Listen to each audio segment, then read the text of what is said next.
La question de la débattue refait surface après la formation du nouveau gouvernement. 8 femmes font partie de ce gouvernement de 37 ministres et 4 secrétaires d'État, ce qui est en deçà du nombre de femmes attendues au sein de ce gouvernement. Alassane Drabo a rencontré les organisations de femmes. Les membres du gouvernement sont connus depuis 24 heures. Ils sont au nombre de 37 ministres et 4 secrétaires d'État. Un total de 41 membres. 8 femmes font partie de cette liste à majorité masculine. Un chiffre qui agace les organisations féminines. Irad Ghazaleh, présidente de l'ONG Femmes en Action, estime que la formation de ce gouvernement était une aubaine pour matérialiser la volonté politique au sujet de la représentativité des femmes, quoique le gouvernement ne soit pas une assemblée élue. C'était une opportunité pour le gouvernement parce qu'on a beaucoup décrié. Et surtout que pour les législatives viennent de se présenter, qu'on n'a pas pu avoir ce quota. C'était une opportunité. Ce n'est pas des postes électifs, c'est nominatif.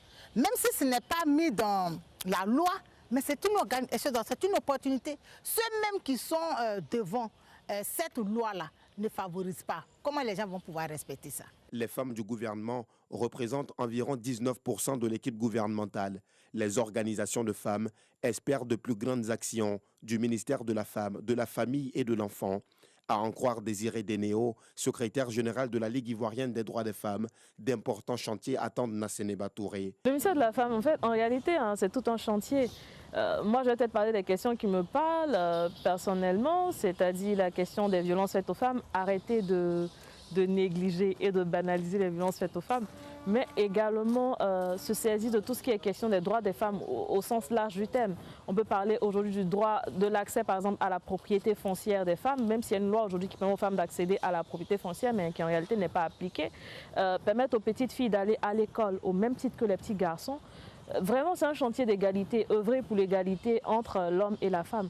Mais aussi penser aux femmes qui exercent dans le secteur de l'informel. On a tendance à parler des autres femmes, mais on oublie ces femmes-là. Pourtant, ce sont elles qui font l'économie ivoirienne. L'une des nouvelles figures de la nouvelle administration Ouattara, Arlette Badou Nguessan, hérite du ministère de la Culture, de l'Industrie des Arts et du Spectacle.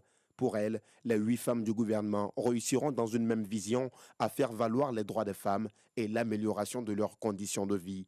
8 femmes dans le gouvernement, ça inspire. Ça inspire déjà d'autres femmes.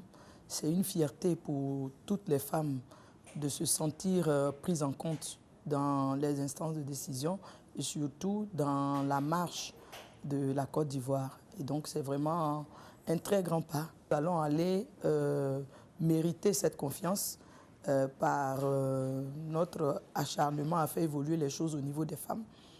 Dans un ensemble, 8 femmes, quand même 2 femmes se mettent ensemble, c'est beaucoup, mais quand 8 femmes se mettent ensemble, je pense que c'est encore plus.